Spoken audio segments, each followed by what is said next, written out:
And so my big question I ask first is customer experience on the rocks? I mean, that's the fundamental of what we're kind of the genesis of where we're going. I do a lot of keynotes, and this becomes some of my messaging when we talk, in front of audiences about the challenges we're facing right now. Not that it's on the rocks and everything's going to be bad. It's just it's challenging because there's so much change going on around us, and so I want to talk a little bit about that. I want to talk about where we're seeing this and ultimately where it's going to take us as we go. And so, a big way to think about where we are going is think about where we've been. And so, but first, let's look at where we are. I mean, we've got, if you look at the kind of the top couple of boxes there, we've got, Net Promoter Score decline. We've got the Customer Experience Index from Forrester on decline. A lot of major metrics have, lowest ever or very low from an experience measurement perspective. We're also seeing, layoffs still this year, and obviously there's a lot of genesis of that going and coming out of last year as well. And then we've got kind of this EX recession is what they're calling it, or the Great Detachment, I think is the one that kind of got me that headline. But there's so much going on that kind of does show, yeah, things are a little bit changes amongst us. Things are a little bit rough across CX, EX, and career ultimately. And so it's definitely something that is top of mind for a lot of folks. And as we think through that, again, CX is facing this transformation. I often say, we're seeing both the evolution and the destruction of customer experience. And it's because, yes, it's evolving, it's becoming bigger and better and more, but it's also fundamentally changing what we know. And therefore, it's, in some cases, some of what we thought CX was in the past is kind of seeing some level of destruction in that case. So as we think through this, as we think of where we're going, it is that often that time to kind of look back. So I love this kind of walk that I like to do with groups. But if you think about what business is about ultimately, especially if you think about the customer being the driver of the business, back in the 70s and even prior to that, it was all about personal sales, advertising, marketing. It was about brand perception. We started launching actual customer service in the 70s with the very first phone banks and groups there. In the 80s and 90s, this is when quality came in. Heavy focus on total quality management, Six Sigma, and we started to kind of get into customer satisfaction. What is it? Why should we measure it? How do we measure it? Things of that nature. So a big shift there come from a quality standpoint. And then, of course, in the 90s and 2000s, the digital era, internet, e-commerce, it was about convenience and speed. Social media became a big deal, but we really, really hit our stride in survey. That was how we really understood the customer to make those changes on behalf of the business. 2010s, the experience economy was coined. Omni-channel experience was the commonality, data-driven everything. And that still holds true today, but data really became a key part there. And being customer-centric from more of a culture standpoint really started to come out in the 2010s. And then now in the 2020s, automation, artificial intelligence, personalization, customization, everything is changing. And you can see that, I mean, it's all an evolutionary path of what we've been doing. But right now, the changes we're seeing are bigger in function, if you will, and capability because of this new technology and this new focus on being an even more customer centric by personalization, things like that. So it's definitely evolving in that context, and some of these things aren't as big today as they were. I had a long conversation with Chris, actually, who's one of our partners, about he comes out of the Six Sigma background and the quality push, and he didn't realize how connected that is to customer experience today, and the fact that it's just part of the same as we expand and grow and look at where we're going. But not only are we seeing this type of change, we're seeing the rate of change escalate. Back in the 70s and prior, we might see one major shift in how business is done and how we work with customers maybe once a decade. That's it. And then we were seeing it, in the 80s and 90s, twice per decade. Maybe every roughly 5-6 years, we'd see a major shift. And now we're seeing we were seeing it in the 90s and 2000, 3 times per decade. We were seeing major shifts in how we do things. That hit once a year in the 2010s, the 20 teens. Once a year we were seeing major change, but right now in the 2020s, we're seeing 2 to 3 times per year. It is estimated, they estimate, there's always a they, right? We don't know who the they is, but they estimate we may be seeing monthly shifts in how we communicate, work with customers, and run our business, monthly changes by 2027. That's incredible to think about as we move forward. I mean, roll that math out. Is it weekly by 2030? I don't know. But that's where we're in. We're in the midst of this change and evolution, not just by how we're doing and what we're doing and the use of new technology and everything else. It's also escalating faster. I did a conference earlier this week. It was a Frost and Sullivan Executive Mind Exchange, Customer Connect, and we talked. Almost the entire conference was about, the new CX person is more of a change maker than anything else, and change management is a bigger part of what anybody has to do, no matter what role you're in. And I fully agree with that and see it because we surveyed the audience. What percentage of them were facing major transformations in their business? And I was shocked, 97%. I was shocked that it wasn't 100%. So it's definitely we're seeing this rate of change. So, as my friend Al says, though, every difficulty, is a possibility for opportunity. I really think that. That's why when we think about this CX on the rocks, yeah, it starts with a little bit of rough waters, but then it's building a foundation on the rocks, not the sand, right? And then it's celebrating when we're successful. But, we've got to do this across 3 pillars of evolution. And so people is the first part.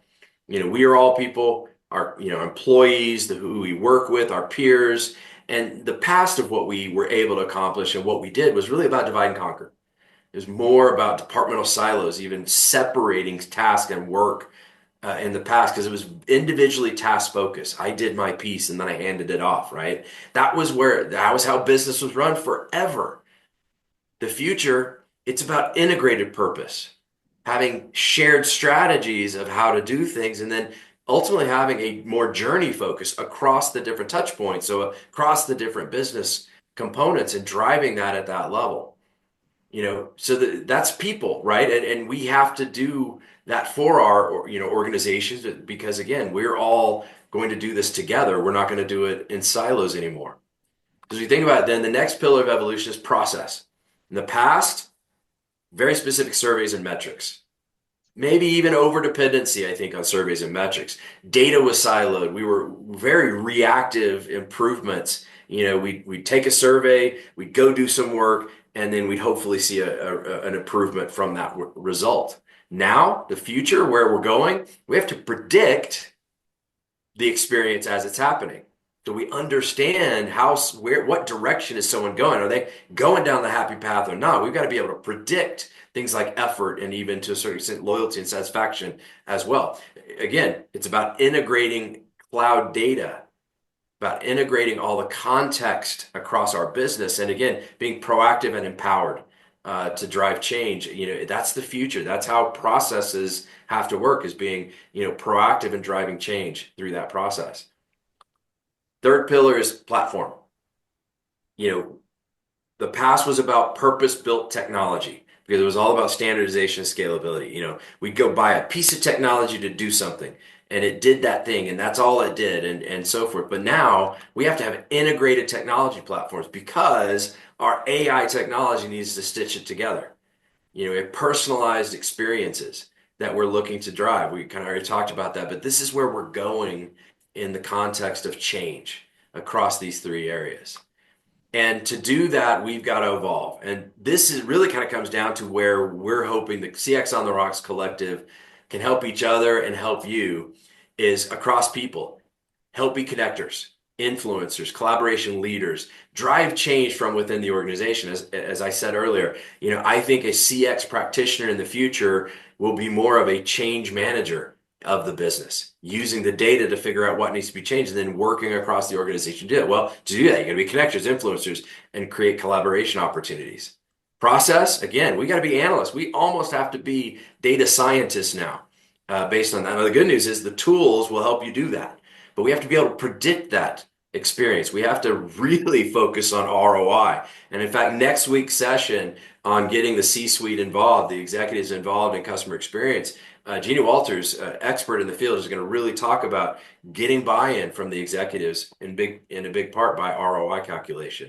And then lastly, it's about platforms. We're journey orchestrators. We're use case consolidators because a department can't go to IT and say, here's my use case, and someone else do that if those haven't been looked at in the broader context of effectiveness across the customer experience. We have to consolidate that and understand that. And again, we have to balance, being humanistic and technologists. We have to be able to drive that because an IT team is going to focus all on technology. A contact center may only focus on, the human side. We've got to be the ones that help bring that together. So this, in essence, is really why we've created this program.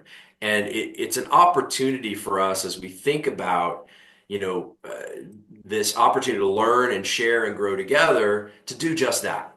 And so that's why we developed the platform or the program and are developing the platforms, the tools, the training, and the things of that nature. So I want to pause there. I'm kind of going to throw kind of out to the chat, if you will. Share a little bit. When I go through slides like that, when I go through this kind of rate of change and stuff like that, what does it make you feel? And feel free, since we're a small group, jump off of mute and just share what your thoughts are when you really kind of think about where we are today. Who wants to start? I can start. Yeah, Absolutely. I think you hit the nail on the head, honestly, Sean. The rate of change and the ability to integrate so many parts of the organization into this focus on the customer is sort of it will determine the success or failure of customer experience moving forward, I think. And we're either going to have to be a community that helps foster that, or we're one that's going to ignore it and we're going to miss the boat. yeah, I'd agree with that. Yeah, I think it's a couple of things you touch on, bringing the past and the present together is really about the what I call the bad PR is what is CX and what is CX not. And I think if you're an old school, you may think CX is just service support and reactive. But to your point, it's reimagining this is how it influences the rest of the business, which is why this upcoming session is so important because I think there's a reframe that needs to happen. Like we never question the value of sales or marketing, XYZ, but CX is this nebulous kind of group, but it deals directly with the customer, which is one of the organizing principles of a business. So, yeah. I Yeah, think the fact that we still, go through this process of having to justify taking customer experience seriously. And again, I think this is where I know in my context, I think of CX. You're talking about what's the definition? Like, those two letters, CX and AI as well. But those two pairs of letters are the most misunderstood letters out there because everybody's got their own opinion, and you know what that ends up looking like. I think But I like to from think of customer experience in the noun and verb perspective because I think where there may be major shifts is the noun of customer experience. We saw that a lot last year where, departments were being folded. CX departments were kind of being folded and people were just being dispersed across the business or companies were saying, "Hey, customer experience is everybody's responsibility, so we're just going to make everybody do it." Right? So that's the noun. A net promoter score and having a singular focus on a metric, that's a noun. Those are the kinds of things that are, probably going to have to shift. But I the think experience our customers have, the verb, that's not going anywhere. I think from my perspective too, the what's first of all, whatever everything you shared, I agree 100% and it's exciting. I think the scary part is the rate of change of big organizations and not being able to keep up and trying to get initiatives pushed through that are now taking a year where like what you were showing on that slide where we don't have a year to wait to get these initiatives up and running, and I think most large organizations are not prepared for that rate of change. No, they are not. They are, and the thing is, Glacial. yeah, and the thing is, what happens is when they're not prepared, they, it's almost like deer in headlights where they just stand still, right? It's like, I'm just going to stand still and see how this all plays out. And that's going to be problematic. I think there's a yin yang, a challenge and an opportunity here, which is like change is not new, but it's accelerating to all the points Sean's made. And there's lots of change fatigue at companies. And guess what? There's even more change coming, right? But it's if you think about like digital, like for years, everyone said like, oh, digital's it's changing everything, and it did changed a lot of things.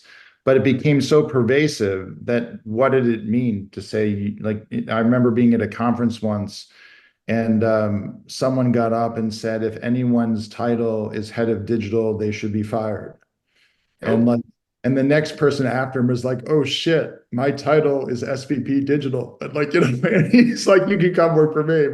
But the whole point was like that everyone owns it. It's gotten to the point where everyone owns digital, right? And it's, there was a growth of more and more CDOs, but everyone has to collaborate. And so a lot of companies that are driving change with experience, where they've embraced experience as part of their brand, as part of their employee experience, they're really emphasizing experience as core to they are. The challenge is that everyone and no one owns it. hmm. And there's very few companies that have like a chief experience officer. That's So right. it inherently requires collaboration of sales, marketing, service, IT. And so we're regardless of where you sit in the organization as someone who owns, is leading experience, by your nature, you're a change agent who has to bring people together, even if you're CMO or CDO, you still don't own everything. You still have to collaborate. The only person who owns everything is the CEO. And if the CEO is running customer experience, then something's wrong. That's right. That's right. Yeah. It's interesting. You talk about this rate of change. It is going to influence your tech stack moving forward because you can't afford to have things take 18 to 24 months of implementation. It's got to be a plug and play modular approach if that's what's required. But we have so many legacy systems that are embedded and which helps slow down the pace of change and why companies can't pivot the way they need to. And and I think the marketplace is going to be unforgiving if you're not able to do that. I have a question for you. That's a very interesting point. Okay. And I want to get your feedback on this because what hap because internal IT has fought and has won the battle more or less that we own the data, right? And going forward, if you're going to be able to evolve at the rate of change that's necessary, IT is going to be the one that's going to hold everything up. How do you how do you convince the powers that be that have relied on IT since 2008 or 2001, right? That it's time for a shift because that's what I'm seeing as a major hurdle, right? And so I'm fascinated to have a little bit of that conversation. Yeah, I would say I don't think we're all going to raise our hands and pretend to be IT and take over that huge function. I'll say that. But I do think the collaboration is going to be important. And I do think it's in how we get that support is really what we're going to be talking about next week is how do we talk about by slowing down the business, this is what it's costing us and using specific language to help people understand if we don't make these investments, if we don't move this quickly, we can quantify it in terms of customers lost, revenue lost, or anything like that. That's how we get that collaboration and say, hey, we've got to force the hand of the powers that be to have this sort of collaboration so that CX is taken seriously because we're going to have that data. We have that data today, and we can start to articulate a different story, which Yeah, sounds you're making a really radically different than just saying CSAT and NPS. you're making a Can I really add? Yeah. Oh, Go ahead, Stacy. yeah, thank you. And hopefully you can hear me okay in the rain in the car. Um, you hit a chord, you hit a pain point there in a good way. because having just come out of corporate, IT would be the decision makers, not just the holders of the data, but Yeah, they would be the decision makers of what platform would be deployed and what happened. And so the situation and the solution is communication.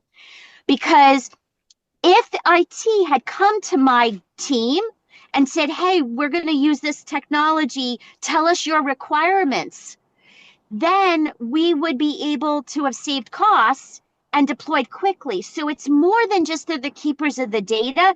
They also have to be reminded and part of the conversation and trained in communication to say, you got to bring all the business lines together before you make a decision for the company. I Yeah. can go on and on. But no, you're spot on. I mean, you know, and I'm going to throw a bone to my friends in IT. You know IT very well. I don't know if you know my business as well. And so that's where the rubber has to meet the road. It's like they're saying we're going with this platform. Well, this platform allowed me to accomplish what I need to in CX. That's a conversation we need to have before we commit to anything. And that's a conversation that's missing today. absolutely. And yeah. Sorry, my last statement. The conversation today and the reinforcement that the business units need to be brought in early, the conversations early with the different departments. And I think that's the biggest miss from my experience. Well, I don't think the business units are being brought in at all. And I think so. Two things that are happening sort of simultaneously. IT owns the decision, right? And and they end up owning being able to manipulate the requirements to fit what they're capable of delivering. And the business doesn't understand the impact of these modifications until after the fact, right? And then they're left with a subpar solution. And then now they become a ticket within the system. And by the time that gets fixed or addressed, time has passed and competition has sort of passed you by. And so I'm just stating the problem. I don't know the solution though, because IT is so powerful within the organizations right now. I just don't know how unless it comes from the top where, like I see the C suite within the C suite, the CEO, and then the CFO, and then the CTO. I don't see, anyone in between that is sort of managing those relationships. And as a result, that's how decisions are being made. And the conversations I hear all the time are simply this: hey, we need to do this, right? CFO says, hey, this is how much this is how much budget we have. Business unit says we need more than that. IT says, oh, we can do it for cheaper. Just let us handle it and we'll take care of it. And then that conversation then just and that's the way the conversation goes. But then IT gets the budget, right? And they control the decision making, and then the output is not really aligned to the business needs. Yeah. And Stephen, I love your chat, your comment. Yeah, they think they can build anything. Yeah, Correct. I've never met an IT team that's like, oh, I can't build that. That's default answer is they can build anything. But I Exactly. like, And I think Jason was spot on there when he said, like, they think they can build it for cheaper, Yeah. but building it for cheaper isn't necessarily the right solution, Is and it it's going to better? be outdated. Yeah, outdated by the time they get it built. I think Absolutely. Well, I I just think just to jump in a little bit, I think one of the things that you brought up, Sean, at the very beginning was the hallmark of a great customer experience professional is going to be their ability to legislate change and get change suggested and adopted and believed in and lay out that vision and then help and encourage people to get there. And I think one of the crucial challenges we have with an IT organization is how they're rewarded and recognized. That's number one. Number two, what is the cultural currency of the company? So on the reward and recognition, if all they do is like they know, hey, if I save money and I stop risk, I get promoted and bonused, that could be problematic. That, you know what, you're a glacier. You're not going to evolve. You're going to be, out of there. So I think coming up with, a better reward and recognition system so that you can make the IT team the heroes of the story, I think that's a big deal. And a lot of companies and organizations are wired to growth, they're wired to revenue, they're wired to profit, they're wired to EBITDA. So understanding what is the cultural currency, right? If you're in the C-suite, there's 12 seats there, three people leave, and who's left? They got to make a key decision. What did they, you flip a coin, what do they always lean to? It's always leaning to growth, or it's always leaning to revenue, it's always leaning to EBITDA. Like understanding what is that cultural currency, and then starting to legislate change in such a way that the IT team sees, oh yeah, this is the best path forward because I'm going to get fed and rewarded this way. Rick, I think Rick has had his hand up for a little bit. Rick, did you have something you wanted to Oh, say? sorry about that. Yeah, that's fine. I have a number of thoughts on what's been brought up so far, but on this topic of IT and having maybe more control than we should, this is probably commonplace, but the fundamental way a business is allowed to operate by senior leadership is where this gets tripped up. So what I mean by that is um, the as far as who is driving the business versus who is supporting the business. So, for example, legal, HR, IT shouldn't be driving the business. Is an example of, let's say, legal, unless you need to impose martial law, legal Yeah. should advise you, not necessarily make decisions for the business. The people that Amen. run the business should be taking advisement from legal, but then they make the decision for the business. So that pertains to IT, that pertains to HR, these supporting functions that help the business operate, but not the business driving the business. So I'll leave it at that. No, I think you're exactly right, Rick. And one of the things I talk to a lot of CX professionals about in this context is have we outlined for the business, the collective business, the vision and the strategy and the concepts that are really far enough out and have enough aspiration that people can see where you're trying to go. And I think that's part of when we think about collaboration and so forth. But you've also got to lead in vision. And I swear I kind of think the new CX professional or the new professional who's focused on experience is going to also be visionary. I didn't have that really in my slide, but they'll be visionary. They'll say, this is what we want to have our experience to be. And here's all the reasons why we want it to be that way. And then if nothing else, IT, if that's available within the business and shared and communicated, then if IT goes against the grain, against that vision in the specific work that they do, then to that point, they shouldn't be recognized for that. They should be recognized that they didn't do something that aligns with the vision. But it's really difficult to get to that point. And again, if your CEO is a visionary, then it works well. But if your CEO is not a visionary, trying to get that elevated is hard. And again, part of the opportunity we have in working and helping each other together as well. I think one thing that illustrates the challenge we're all grappling with together on what is the CX professional? How do they drive impact in their organization? Is there's so many different ways that people play that role in an organization today.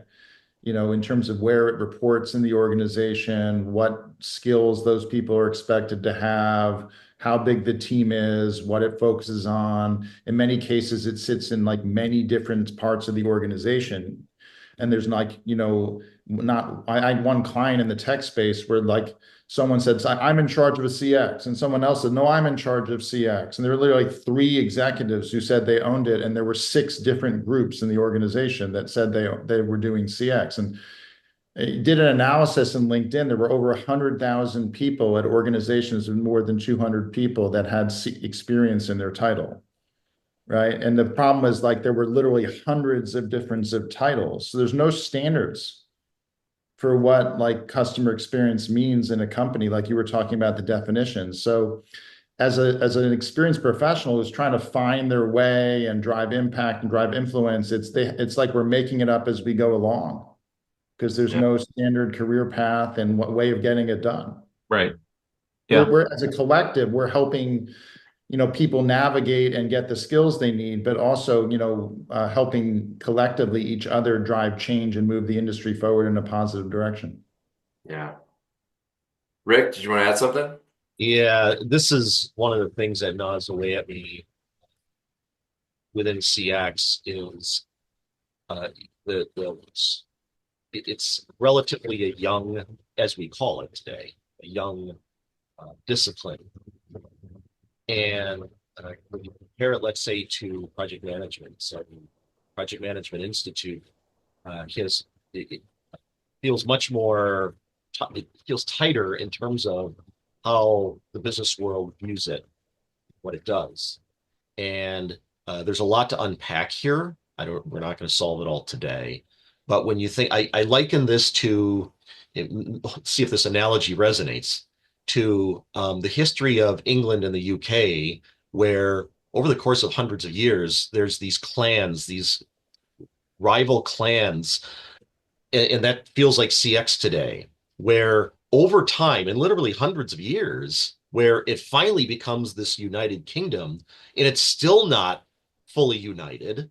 But you think of all these clans in different parts that fight and fight and fight, and then you find, this king that wants to try to unify these different regions of it. And CX feels that way today, where there isn't a unified thing. When you talk about job titles, for example, but this is maddening, where people have a CX job title and it's not even CX, and you have a gross misunderstanding of the difference between customer success and customer experience.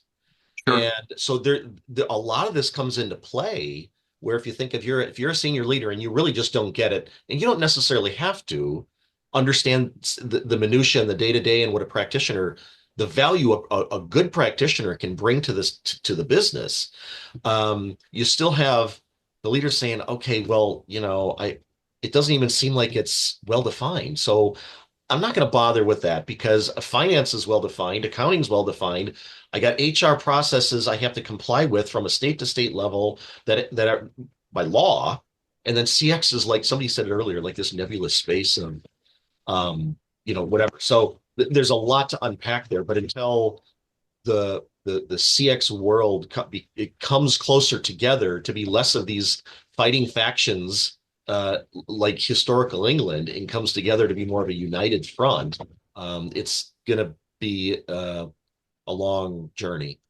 Yeah, absolutely.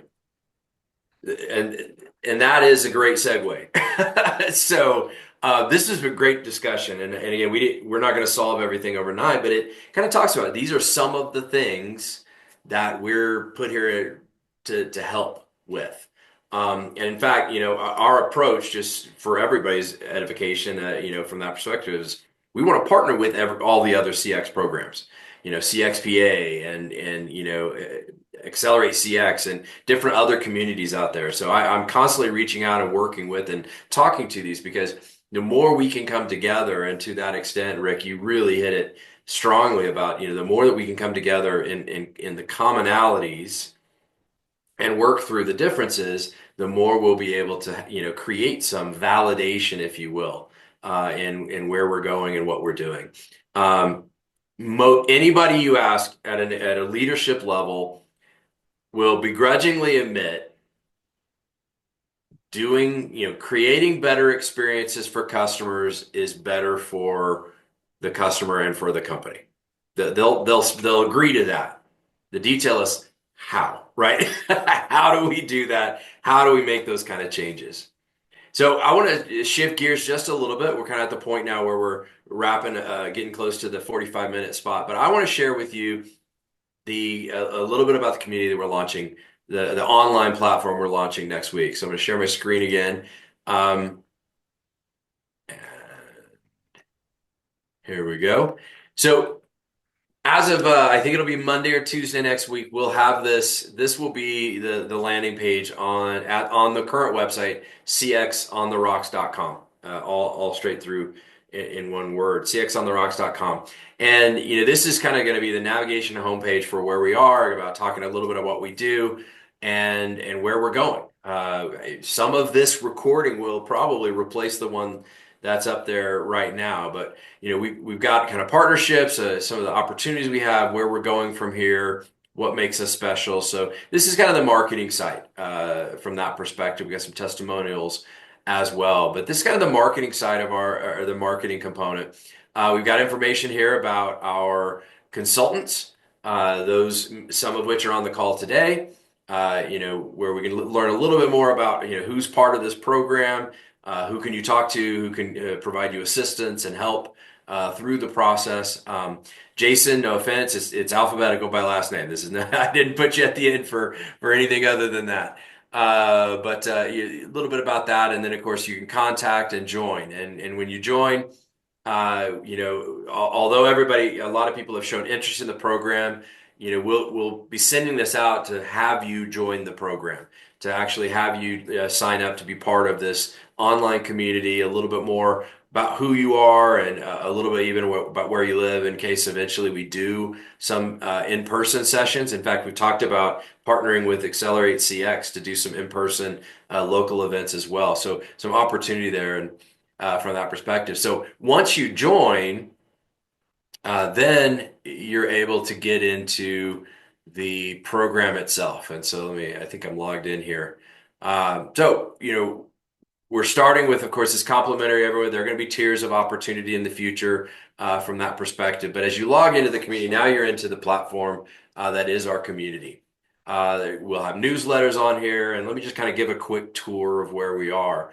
But once you log in and look at it, your events and resources are all up here, or they're also listed on the side. So quick start here is welcoming to the group, putting a notice, having people respond and reply. I know Matt and I are already in there doing a little bit of testing, but that'll be a place to start. But a big part of this will be the events. There aren't any right now. I'm working on building out the rest of the events menu, but all of our upcoming events we'll have here, and then all of our past events to watch those.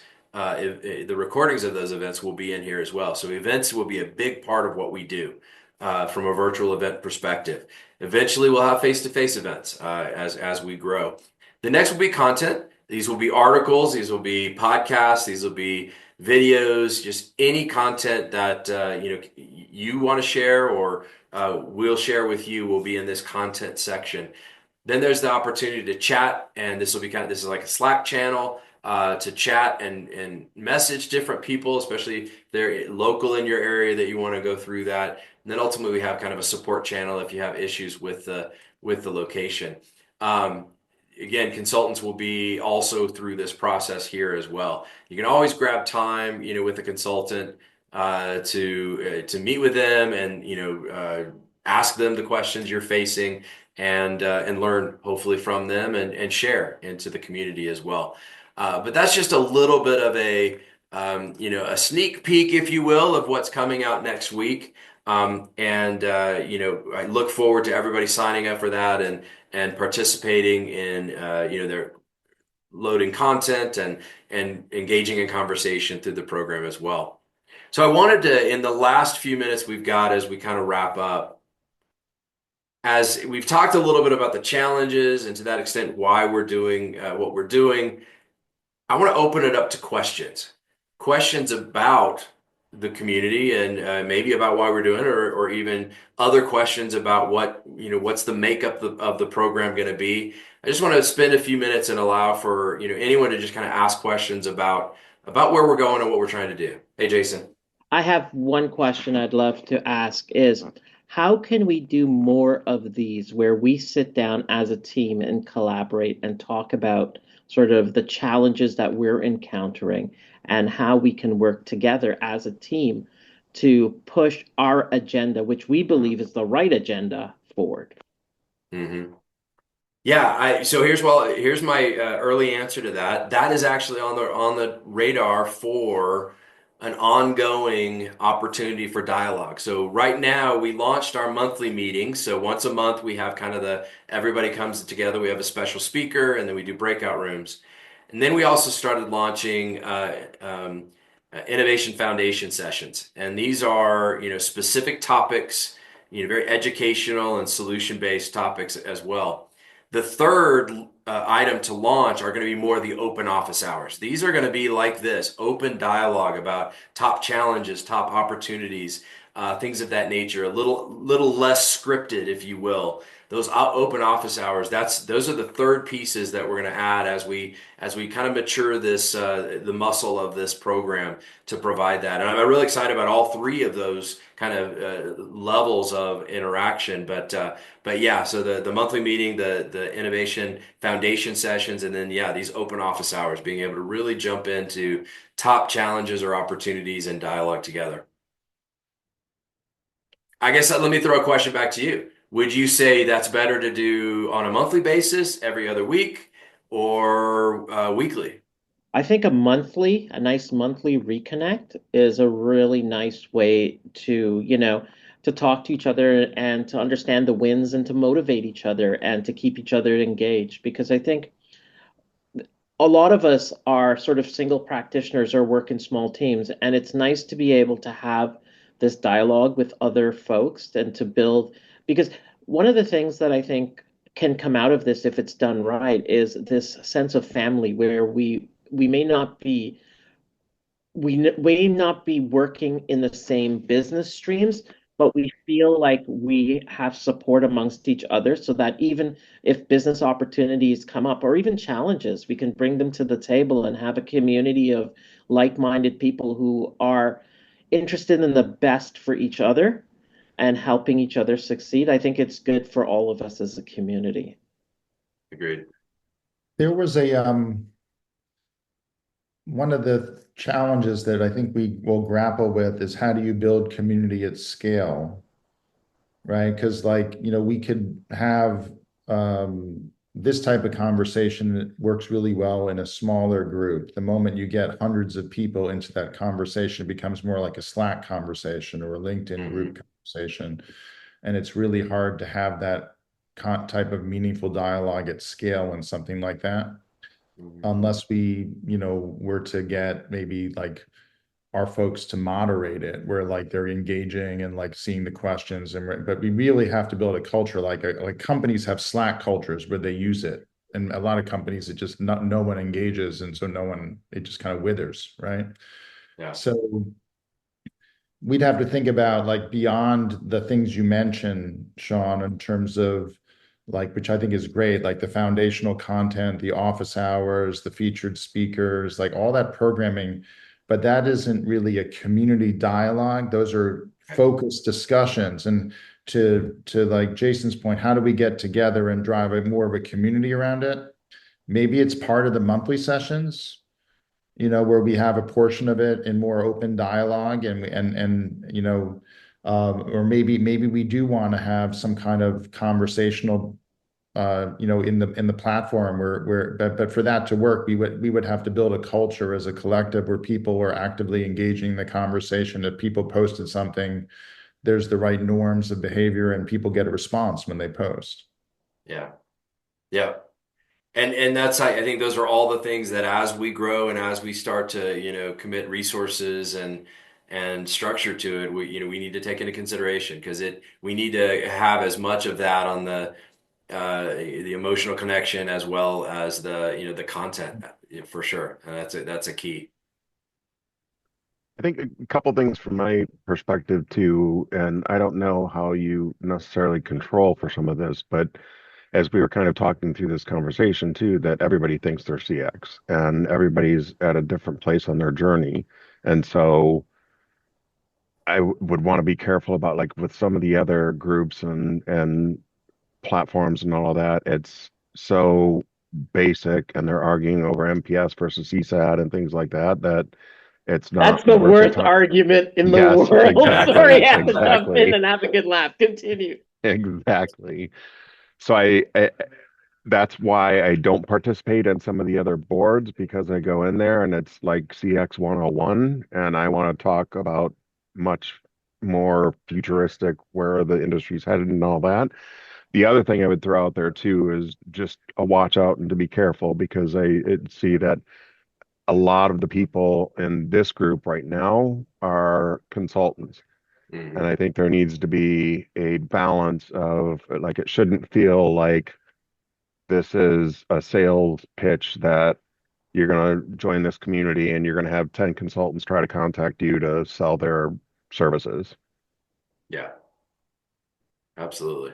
I think that that's the difference between a push and pull um, mentality amongst the leadership, right? And I think, Sean, that's going to be sort of your guiding principle to be able to keep us consultants sort of, At at bay, bay. yes. Exactly.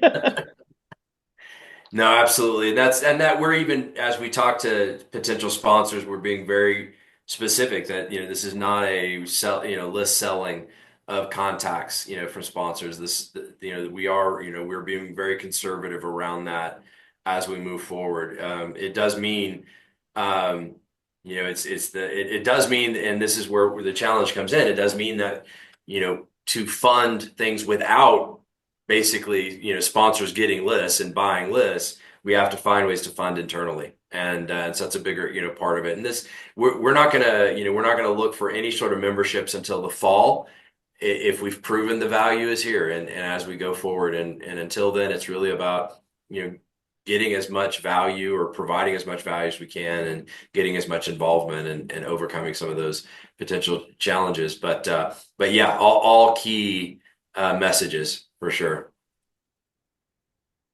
Any closing thoughts by anyone as we kind of wrap up our time together today? This was a great conversation. Oh, go ahead, Brad. You look like you're about to say something. I was just going to say, in the big scheme of things, being a customer experience leader or practitioner in your organization ought to be one of the greatest jobs ever, one of the most celebrated jobs ever. You're a sleuth slayer. You find where the value is trapped and locked. You find where the value is hidden, and you share with the rest of the organization what it is that the customers want and need, and you find the least friction path to get you there. And if you're a great CX leader, chances are you're an excellent employee experience leader as well. But Yeah. yet, but yet, it's kind of like being a UN peacekeeper, in Lebanon, wearing a blue helmet, getting shot at all the time. So I'm very excited to try to unlock the key to make this an incredibly celebrated and long toothed career.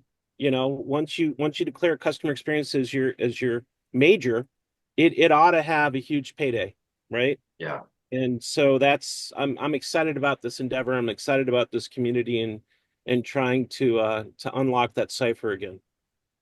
absolutely. Yeah, CX shouldn't be an afterthought and not only a seat at the table, but leading the discussion. And I think we're a long ways from that, or at least from where I sit, we are.